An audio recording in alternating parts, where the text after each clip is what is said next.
And you're 100% right. You think about this, right? And I'm to your point. When you think about the richest that started in rap, most of their money is not from rap. When No, it's not. you think about Jay-Z, the majority of his money is not from music. Now you use music to catapult into other things, but the majority of the money that he's made has been outside of music. You think about somebody like Kanye, even though he went through a situation he's going through, a dude that goes from having almost 2 billion, if not 2 billion, now to 400 million. But the majority that goes to show the the 1.4, whatever it was, 1.6, it's from Believe that. Adidas. You know, you think about Believe somebody that. like right now, Nas, he's getting 40 million. He cashed out 40 million from the Ring app. Then he got another app he got $100 million in. You think about Dr. Dre, as much as we love his music, the majority of that money came from Beats by Dre. So you're From right, you Beats. have to branch off, use your music to catapult into other things if you can, 100%, man. So Jay-Z didn't get rich from rap, and Cameron just exposed how he built his empire. On Talk with Flea, Cam breaks down the real wealth secrets in hip-hop. He talks about how the biggest names like Jay-Z, Kanye West, Nas, and Dr. Dre made the majority of their money outside of music. Cam explains why being an octopus in the game is essential. Using your music as a stepping stone to restaurants, apps, tours, and other business ventures. He even gives insight into why record labels aren't what they used to be and why artists today can run their own labels and keep more control. This conversation is full of business gems that most people miss, and Cam's perspective shows how you can leverage influence, strategy, and entrepreneurship in hip-hop. By the end of this video, you're going to see why music is just the start, not the finish of building wealth. Now I'm about to play this clip for y'all, but before I do, I just need y'all to like, leave y'all thoughts down below in the comment section, and subscribe. Let's get into it. shout out to my bro Baby, that's like my big bro. He told me, Believe that. he said, yo, you don't even know how lucky you motherfuckers are. And I was I'm like, trying to tell you. and I was like, he said, I said, what you talking about? He said, y'all niggas got Yeah. everything here, the record companies here, the people here. Man, I have 20 billion I lived up this I'm motherfucker. trying to tell you. He told me that. He told me that for a fact. He said, y'all niggas don't even know how lucky your motherfuckers are. So when you say that, I understand where you're coming from, because that was relayed to me over a decade ago from my nigga Baby, man. So And not just that, killer. I lived in New York during that whole period. right, So it was just a blessing to be a young dude. Like a lot of people didn't know, even though I'm making the band. You heard me. I was 16. right, Like I remember, I seen you in so many clubs through the BMF era, nigga. I right. was like 17 around that time. So You was outside, y'all was my school. right? And when I did see you, you wasn't with nobody. You was on your own talking about, I'm going to see what the fuck going on. You Thinking heard the me? band shit was over. You was like, I'm outside. I got to see what's the fuck happening. I'm here. We might as Yeah, well because see what the and fuck not is just happening. that, son. Even being around you, I'm a big Dipset fan. Us down here in New Orleans, we Dipset out for real. Nah, I Like appreciate y'all that. was our inspiration. Right. So you know what I mean. I had to be around that shit. Nah, You heard me? nah, I Yeah. appreciate that, man. So Yeah. let me ask you this, man. What you been doing lately and what you got going on before we even start any questions? Let people know what's been happening with you. I appreciate you. I appreciate you saying that. I mean, I got a restaurant down here, Okay. the lounges down here. Yeah. I wiggle how I wiggle. If I was to say the names, they ain't gonna come support me. But I agree with that everything. 100%. You know, I had a few restaurants where I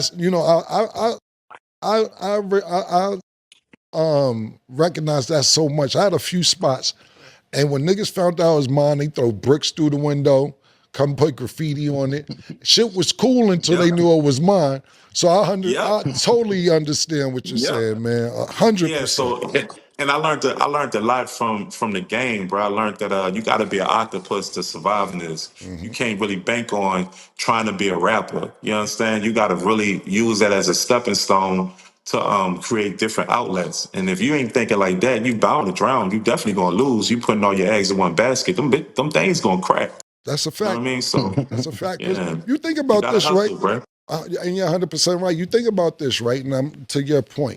When you think about the richest niggas that started in rap, most of their money is not from rap.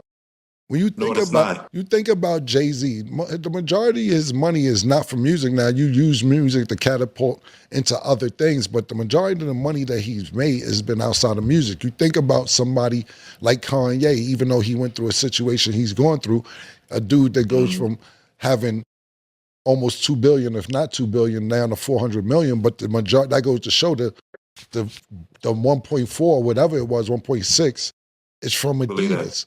You know, you think about Believe somebody that. like right now, Nas, he's getting 40 million. He cashed out 40 million from the Ring app. Then he got another app he got $100 million in. You think about Dr. Dre, as much as we love his music, the majority of that money came from Beats by Dre. So you're From right, you Beats. have to branch off, use your music to catapult into other things if you can, 100%, man. So I'm And happy that's that and you. that's why I learned a lot of game from you too.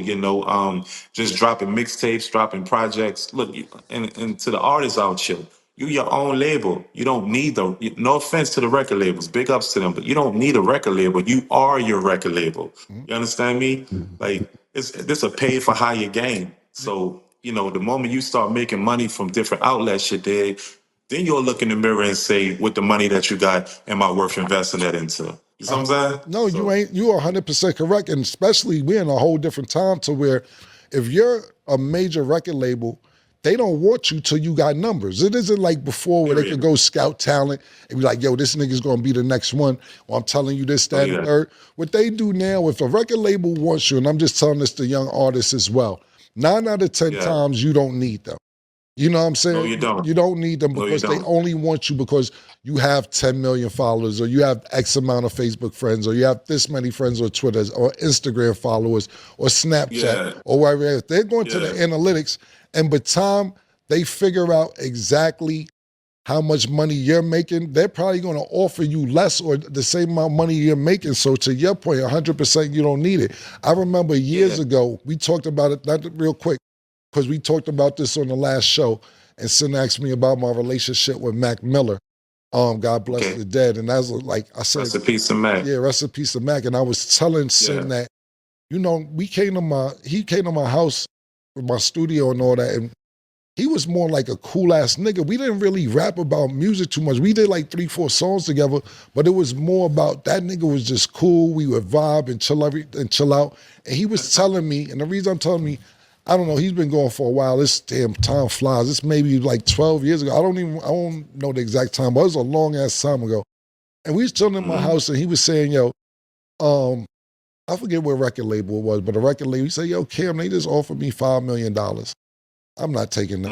I said, damn. And at the time, I didn't understand where he was coming from because he was on the game earlier than I was when it came to pushing shit digitally, even though it was really early as far as, TuneCore, DistroKids, all that shit. Yeah. And I was like, what's wrong with $5 million? And he said, Cam, that's what I'm saying to myself. Yeah. And he said, Cam, I'm about to go on a 60-city tour, and I'm getting 100,000 a tour. I was like, damn, you making 100,000 a show? I was bugging. But that's just my nigga who coming to my crib. He said, when the tour's Yeah. over, I'm making 6 million from the tour, and they offered me 5 million. He said, Cam, I ain't signed no record deal. Now, if they want to come to me, this is exact words, they want to come to me with the Michael Jackson deal, give me 50 million, I might could talk. But besides that, what the fuck I need to talk Talk to your niggas for? smack. Talk. Cameron just put the blueprint on the table, and it's powerful. Honestly, this is a masterclass in using music to catapult into real wealth. The way he breaks down Jay-Z, Kanye West, Nas, and Dr. Dre shows you that being a rapper alone isn't what makes you rich. I think the biggest takeaway is how smart business moves multiply your money. And Cam's perspective proves that strategy beats hype every single time. And here's a fact that stands out. The majority of Jay-Z's billions didn't come from music. It came from business ventures like Roc Nation, liquor brands, and Tidal. That's the kind of insight that changes how you think about the game. I respect Cam for keeping it 100 while showing the value of entrepreneurship. This is how legends protect and grow their legacy at the same time. So let me ask y'all this. What do you think about using music as a stepping stone into business? And could you see yourself building wealth the same way Cam describes here? Let me know your thoughts down below in the comment section. And make sure you like and subscribe. Peace.